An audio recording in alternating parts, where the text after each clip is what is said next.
Hi, for those of you who don't know me, my name is Jane.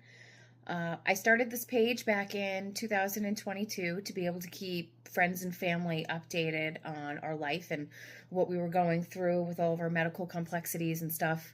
And we started this page once we got the genetic testing back that confirmed that we had CTLA-4 haploinsufficiency, and it affects 8 people in our family. It's incredibly rare. There's only about 600 people global that have been diagnosed with this.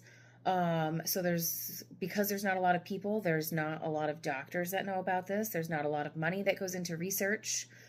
The treatments that are used for this disorder are off-label, which means the medication was made for something else, and then they found that it works for a different disease, which makes it incredibly difficult to get through insurance, and it's a pain, and it's very expensive.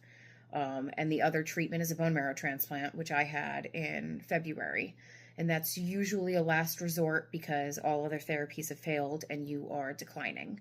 And transplants are not easy. It was the hardest thing I have ever had to go through. I almost died several times during conditioning with the chemo and radiation, and that's very scary. I was very, very unwell post-transplant, and I have good days and bad days, but overall I feel so much better.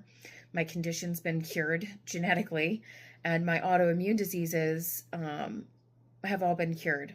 I do have graft versus host disease, which is where the bone marrow from your donor sees your body as a foreign invader and will attack it, and it can impact any organ.